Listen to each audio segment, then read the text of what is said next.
Welcome to master కి TV. ఇప్పుడు మనం ముఖ్యంగా తెలుగు రాష్ట్రాల్లో అలానే కర్ణాటకలో కూడా బాగా వినిపించేది ఏంటంటే బెంగళూరు రేవ్ పార్టీ. ఈ రేవ్ పార్టీ చాలా సంచలనంగా మారిన విషయం మనందరికీ తెలిసిందే. అయితే ఈ క్రమంలో హేమ మీద రకరకాలటువంటి ట్రోలింగ్స్ జరుగుతూ ఉన్నాయి. కొంతమంది పాజిటివ్గా, ఎక్కువ మంది నెగిటివ్గానే మాట్లాడుతున్నారు. ఈ క్రమంలో తన సహానటి అయినటువంటి కరాటే కళ్యాణి, గతంలో కూడా ఇద్దరి మధ్య చాలా మాటల యుద్ధం జరిగింది. ఈ క్రమంలో కరాటే కళ్యాణి హేమ గురించి చాలా ఇదిగా మా నుంచి అంటే మూవీ ఆర్టిస్ట్ అసోసియేషన్ నుంచి ఆమెని సస్పెండ్ చేయాలని చాలా స్ట్రాంగ్గా మాట్లాడారు. ఈ క్రమంలో మూవీ ఆర్టిస్ట్ అసోసియేషన్ ప్రెసిడెంట్ అయినటువంటి మంచు విష్ణు ఒక పాజిటివ్గా రెస్పాండ్ అయ్యారు. దీనికి సంబంధించి సినీ క్రిటిక్ దాసరి విజ్ఞాన్ గారితో మాట్లాడి మరింత విషయాలు తెలుసుకునే ప్రయత్నం చేద్దాం. నమస్తే అండి. నమస్తే విజయన్ గారు, మీకున్నటువంటి సినీ పరిజ్ఞానంలో ఇప్పుడు హేమ చేసినటువంటి కార్యక్రమం ఏదైతే ఉందో రేవ్ పార్టీలో పార్టిసిపేట్ చేయటం, అక్కడ డైరెక్ట్గా రెడ్ హ్యాండెడ్గా దొరకడం మనం చూసాం. తర్వాత తనకు సంబంధించిన శాంపిల్స్లో కూడా పాజిటివ్గా వచ్చిందని చెప్పేసి పోలీసులు తెలియజేశారు. ఈ క్రమంలో మంచు విష్ణు మాట్లాడిన తీరుని కానీ, అటు కరాటే కళ్యాణి మాట్లాడిందని కానీ మనం ఏ విధంగా చూడొచ్చు? సో యాక్చువల్లీ రేవ్ పార్టీ సంబంధించి ఈరోజు విచారణ. సో ఆల్రెడీ వీళ్ళని జ్యుడిషియల్ కస్టడీలోకి తీసుకున్నారు కొంతమందిని. A1 A2 ఎవరైతే పార్టీ ఆర్గనైజ్ చేశారో లంకపల్లి వాసు, ఆయనతో పాటు మనం అనుకున్న చిరంజీవి నాగబాబులతో పాటు చరణ్, వీళ్ళంతా ఎవరెవరినో తీసుకున్నారు.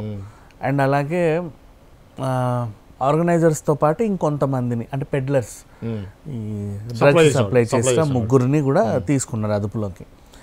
అండ్ అలాగే పార్టీలో పాల్గొన్న 103 మంది, యాక్చువల్గా 103 మంది 200 పైచిలకు పాల్గొన్నారు. అంటే 2 రోజులు జరిగిన యథేచ్ఛగా జరిగిన పార్టీలో సాటర్డే రోజు కొంతమంది పోగా, సండే మళ్ళీ కొంతమంది జాయిన్ అవ్వగా, సండే రోజు దొరికిన వాళ్ళలో 103 మంది. ఈ 103 మందిలో అందరికీ టెస్టులు చేయగా 86 మందికి పాజిటివ్ రావడం. 86 మందికి పాజిటివ్ వచ్చింది. ఆ 86 మందిలో 57 మంది అబ్బాయిలు ఉండగా మిగతా 29 మంది అమ్మాయిలు ఉన్నారు. సో ఆల్మోస్ట్ అమ్మాయిల గురించి మాట్లాడితే ముగ్గురు మినహాయిస్తే అందరూ తీసుకున్నారు. అవును, అబ్బాయిలో సగం అంతే. సో దీంట్లో వీళ్ళందరికీ నోటీసులు పంపి 8 మందిని ఇప్పుడు హాజరు కావాలని అడిగారు. ఆ 8 మందిలో హేమ గారి పేరు కూడా ఉంది అని ఒక వార్త బయటకు వచ్చింది. అంతే, ఉందా లేదా కూడా మనకు తెలియదు. ఉంది అని ఒక వార్త బయటకు వచ్చింది. నెక్స్ట్ అలాగే వీళ్ళకి నోటీసులు ఇచ్చారు. ఇన్ కేసు ఒకవేళ హేమ ఉందే అనుకుందాం. లేదు అంటే మీడియాలో హేమ అనే ఆవిడ ఉంది, ఆవిడ ఫోటో కూడా రిలీజ్ చేశారు కదా. అదే అంటిల్ అండ్ అన్లెస్ కోర్టులో తీర్పు వచ్చే వరకు మనం ఎవరిని ఏం అనకూడదని. డీసీపీ ప్రెస్ మీట్ పెట్టలేదు, ఎవరేమనలేదు, వార్తలను చూసి మనం మాట్లాడకూడదు. నెక్స్ట్ అలాగే సరే ఉంది, హేమ కూడా ఉంది, ఓకేనా.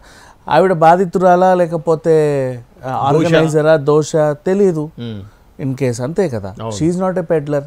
తనేం అక్కడ అమ్మాయిలు సప్లై చేసిందా, అది దానికి దాఖలా లేవు. అమ్మాయిలు సప్లై చేస్తే అమ్మాయిలు చెప్తారు కదా, ఆ హేమ తీసుకొచ్చింది మాకు ఏదో మాయమాటలు చెప్పి అని. దొరికిన తర్వాత చెప్పాలి కదా, కనీసం ఒకరన్నా నిందించరా. మాకు హేమనే తీసుకొచ్చిందంటే మాకు అసలు ఇక్కడ అసలు పబ్ అంటే ఎట్లుంటుందో కూడా మాకు తెలియదు, ఈమెనే పట్టుకొచ్చింది ఫోన్లు చేసి చెప్పరా. ఇలాంటివన్నీ ఉంటాయి. కాకపోతే ఏంటంటే కరాటే కళ్యాణి విషయానికి వస్తే ఇండస్ట్రీకే చెడబుట్టింది ఈవిడ. అసలు ఈవిడ గురించి మాట్లాడుకోవడం చాలా తక్కువ. ఇండస్ట్రీ పరువుని ఎప్పటికప్పుడు తీయడానికి రెడీగా ఎవరైనా ఉన్నారు అంటే కరాటే కళ్యాణి ఒకతే. ఆవిడ నిన్న ఆరోపించిన ఇంకో మాట ఏంటంటే, అంటే గతంలో ఈమె చేసిన పనులు ఏవైతే ఉన్నాయో దాన్ని హేమ ఖండించినందుకు ఒక టైం దొరికింది కదా అని చెప్పేసి ఈవిడ హేమ మీద పడింది, అంతే. ఇప్పుడు ఇండస్ట్రీ పరువు తీయడానికి ఈమెమేం చేసింది, సాక్షాత్ ఎన్టీఆర్ గారినే అవమానించింది. ఒక కులము మతము పక్కన అండగా పెట్టుకొని, ఈవిడకు సంబంధం లేని విషయం మళ్ళీ. అండ్ నెక్స్ట్ పేకాట్లో దొరికింది, చిన్నపిల్లలు నమ్ముకుంటుంది అని కూడా వార్తలు వచ్చాయి, చాలా వచ్చాయి ఈమె దగ్గర. 1 కాదు 2 కాదు, బోల్డ్ అని వార్తలు వచ్చాయి. ఆమె ఖండించినా ఖండించకపోయినా నిన్నగాక మొన్నే ఒప్పుకుంది. అప్పుడు అసలు నాకు పేకాట అంటే ఏంటో తెలియదని అప్పుడు చెప్పిందా. నిన్నగాక మొన్న ఏమనిందంటే, నేనేదో సరదాగా పేకాట ఆడితే దాన్ని పెద్ద ఇష్యూ చేశారు, మరి ఇప్పుడు ఈమె చేసింది ఏంటి రేపు పట్టి నువ్వు ఆడావుగా, మరి ఈమె ఆడిందో లేదో పాడిందో లేదో తెలియదుగా, నువ్వు ఒప్పుకున్నావు అంటే నువ్వు చేసేది తప్పే. అండ్ నెక్స్ట్ ఆమె మీద పడి ఏంటంటే మా అసోసియేషన్ నుంచి ఆమెను తీసేయాలి, ఆమెకు అదేంటి సస్పెండ్ చేసేయాలి. నువ్వెవరమ్మా చెప్పడానికి, మా అసోసియేషన్ తీసేయడానికి, అధ్యక్షుడు చెప్తాడు. నెక్స్ట్ అలాగే ఇక హేమ గారి గురించి మాట్లాడుకుంటే ఈవిడేమనిందంటే, మొన్న నటి వర్ష నటి వర్షని హేమ అమ్మేయాలనుకుంది. మాకందరికి ఒక వాట్సాప్ గ్రూప్ ఉంటుంది. ఆ వాట్సాప్ గ్రూప్లో అనుకోకుండా హేమ ఒకసారి వర్ష ఫోటో పెట్టింది. పెట్టి క్షణాల్లో ఆ ఫోటోని డిలీట్ చేసింది. ఎందుకు వర్ష ఫోటో పెట్టింది, ఎందుకు డిలీట్ చేసింది అంటే నటి వర్షని హేమ అమ్మేయాలనుకుందంట. ఆమె ఏదో గ్రూప్లో పెట్టపోయి, ఏదో వ్యభిచార గ్రూప్లో పెట్టపోయి అనుకోకుండా బై మిస్టేక్ మా గ్రూప్లోకి వచ్చింది. వాట్ ఈస్ దిస్ అనుకున్న లోపే డిలీట్ చేసింది. వర్ష ఫోటో హేమ ఎందుకు షేర్ చేస్తుంది అని అనింది. ఫర్ ఎగ్జాంపుల్ హేమ బిగ్ బాస్కి కూడా వెళ్ళింది. వర్ష పేరు కూడా బిగ్ బాస్లో వినబడుతుంది. సజెస్ట్ చేయొచ్చు ఎవరికైనా. నెక్స్ట్ ఎవరైనా ఒక ఈవెంట్కి సంబంధించి ఒక యాంకర్ కావాలి అన్నా సజెస్ట్ చేయొచ్చు. అంటే నువ్వు ఒక అమ్మాయి ఫోటో షేర్ చేస్తే గ్రూప్లో వ్యభిచారం చేయడానికే చేసావా అని కరెక్టే కళ్యాణ్ ఆరోపిస్తుంది. ఈమె చేసే పనులన్నీ బాగానే ఉంటాయి, దానికి ఈవిడ ఎప్పటికప్పుడు ఖండించుకుంటా వస్తుంది. నేను అది కాదు, నేను ఇది కాదు, నేను శుద్ధ పూసని అని. ఇప్పుడు ఎట్లయితే హేమన్ అంటున్నారు సాంప్రదాయని శుద్ధ పూసని అని రాస్తున్నారు, అది ఈవిడకి రాయాలి యాక్చువల్లీ చెప్పాలంటే. అండ్ ఈమె గురించి మాట్లాడుకోవడం చాలా దండగా కరెక్టే కళ్యాణ్. శ్రీకాంత్ అనే యూట్యూబర్ మీద కూడా దాడి చేయడం. ఎగ్జాక్ట్లీ. ఈమె గురించి ఎంత తక్కువ మాట్లాడుకుంటే అంత మంచిదండి. ఇండస్ట్రీకే చెడబుట్టింది. చాలా సింపుల్గా చెప్తున్నా నేను, ఓపెన్ స్టేట్మెంట్.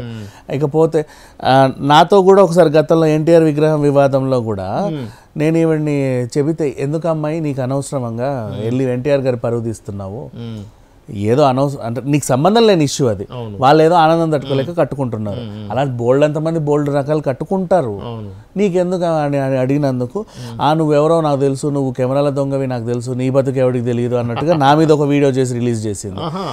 అంటే కామెంట్లలో వస్తూ ఉంటాయి కదా. సరే ఏదో ఒకటి, ఆమె గురించి మనం మాట్లాడుకోవడం దండగా. ఇకపోతే మళ్ళీ ఎవరు, మన తమన్నా సింహాద్రి. ఈవిడ ఏంటంటే హేమక్క గురించి నాకు బాగా తెలుసు, నన్నే అమ్మబోయింది, నేను చాలా చూశాను ఈవిడ్ని ప్రత్యేకించి. ఇంకోటి ఏంటంటే అమ్మాయిలని, ఇండస్ట్రీ కొత్తగా వచ్చే అమ్మాయిలని ఎందుకు అనవసరంగా నువ్వు అవకాశం తీసుకున్నా నీ కమిట్మెంట్ అడుగుతారు, కమిట్మెంట్ ఇచ్చి ఆ క్యారెక్టర్ చేసి నువ్వు కష్టపడి షూటింగ్ చేసి రోజు 3,000-5,000 తెచ్చుకోవడం ఎందుకు? అదేదో డైరెక్ట్గా ఆ కమిట్మెంట్ ఏదో ఇక్కడ ఇచ్చావనుకో వ్యాపారవేత్తలు, వాడికి నువ్వు నచ్చితే రెగ్యులర్గా వస్తాడు, ఏదో హీరా మండిలో వేషల దగ్గరికి రెగ్యులర్ వచ్చినట్టు నీకు వచ్చినప్పుడల్లా చిల్లరేస్తాడు, ఇక్కడ బోల్డ్ డబ్బులు వస్తాయి అని హేమ చెప్పి పట్టుకెళ్ళిందంట. ఈమె చూసింది మరి ఈ తమన్నా సింహాద్రి, అలా చెప్పుకొచ్చింది ఈవిడ. నాకు కూడా తెలుసు, నన్నే అమ్మేయాలనుకుందని ఆవిడ చెప్పింది. ఇకపోతే మంచు విష్ణు విషయానికి వస్తే, హేమ బాధితురాలు, ఆమె డ్రగ్స్ తీసుకుంటే she's not a peddler. In case ఎవరైనా ఏదైనా కలిపి కూడా ఇవ్వచ్చు, చెప్పలేము. ఆమె వచ్చింది, అక్కడికి వచ్చిందా లేదో కూడా ఇంకా దాఖలాలు లేవండి, న్యూస్ వస్తుంది అంతే. సో హేమ గారికి మా అసోసియేషన్ ఎప్పుడు అండగా ఉంటుంది, మేము ఉన్నాము, మీరు ధైర్యంగా ఉండండి అని మంచు విష్ణు ఇంత పెద్ద పేరా రాశాడు. నాకు ఇప్పుడు నచ్చాడు మంచు విషయం. యాజ్ ఏ మా అసోసియేషన్ ప్రెసిడెంట్ గా నిజంగా ఫస్ట్ టైం ఒక మంచి పని చేశాడు. ఫస్ట్ టైం అని కాదు, మొన్న కూడా ఈ మధ్యకాలంలో చాలా మంచి పనులు చేస్తున్నాడు. ఒక బిల్డింగ్ ఒకటి ఆయన కట్టట్లేదు కానీ మిగతా బాగానే స్పందిస్తున్నాడు. కరెక్టే కళ్యాణ్ కూడా షోకాజ్ నోటీసులు ఇచ్చాడు. ఎందుకంటే ఇండస్ట్రీ పరువుని తీసుకెళ్లి ఖమ్మంలో ట్యాంక్ బండ్ మీద కలిపామని చెప్పేసి, అది కూడా కరెక్టే. సస్పెండ్ చేసి ఇట్లాంటి వాళ్ళని సస్పెండ్ చేయాలి కానీ చిన్నపిల్లలు నమ్ముకునే వాళ్ళు, పేకాట ఆడే దొరికే వాళ్ళు, ఇట్లాంటి వాళ్ళని సస్పెండ్ చేయాలి. ఏమేం చేసింది? ఆమెకు ఆస్తులు ఉంటే, ఇప్పుడు ఆమె కూడా చెప్పుకొచ్చింది, కేవలం క్యారెక్టర్లు చేసుకుంటేనే నేను ఇంత ఆస్తి సంపాదించేదాన్ని కాదండి, నాకు ఇంకా వేరే వేరే వ్యాపారాలు ఉన్నాయని చెప్పి. ఆమె ఏం వ్యాపారం చేస్తే నీకెందుకు? అంటే ఆడేది ఒక వ్యాపారం చేస్తే ఖచ్చితంగా చీకటి వ్యాపారమే చేయాలా, ఇంకేమీ చేయకూడదా? అంతే కదా. అట్లా మాట్లాడుతున్నారు వీళ్ళు చాటి ఆడదాని గురించి. సో వీళ్ళ గురించి ఎంత తక్కువ మాట్లాడుకుంటే అంత మంచిది. అండ్ ఈరోజు విచారణలో ఏం తెలుద్దో చూడాలి. 8 మందికి అయితే నోటీసులు ఇచ్చారు. 8 మందితో పాటు అంటే 86 మందికి పాజిటివ్ వస్తే ఈ ప్రెసెంట్ 8 మంది ఇంకా కాకాని గోవర్ధన్ రెడ్డి వాళ్ళ అనుచరులు ఉన్నారు. అనుచరులు అంటే యాక్చువల్లీ గోవర్ధన్ రెడ్డి కారే ఉంది, మరి ఇది ఎక్కడో తిరిగింది, నాకు సంబంధం లేదండి, మా అనుచరులు అంట. Next YCP MLA Rayachoti MLA Prashanth Reddy, Srikanth Reddy అనుచరులు కూడా ఉన్నారు. శ్రీకాంత్ రెడ్డి కూడా ఉన్నాడు యాక్చువల్లీ అని వార్త, అది కూడా అనుచరులకు వెళ్ళింది. మరి ఈ అనుచరులు ఎవరో వాళ్ళ గురించి మనం తెలుసుకుంటే మొత్తం బయటకు వచ్చేస్తుంది. ఈ సాయంత్రానికి తీర్పు వచ్చే అవకాశం ఉంది. ఇది అండి ఏదైతే బెంగళూరు రేవ్ పార్టీ సంబంధించినటువంటి కేసు ఉందో దానికి సంబంధించినటువంటి అప్డేట్స్. మరింత అప్డేట్స్ తోటి మళ్ళీ కలుద్దాం. అంతవరకు చూస్తూనే ఉండండి మాస్టర్ కీ టీవీ.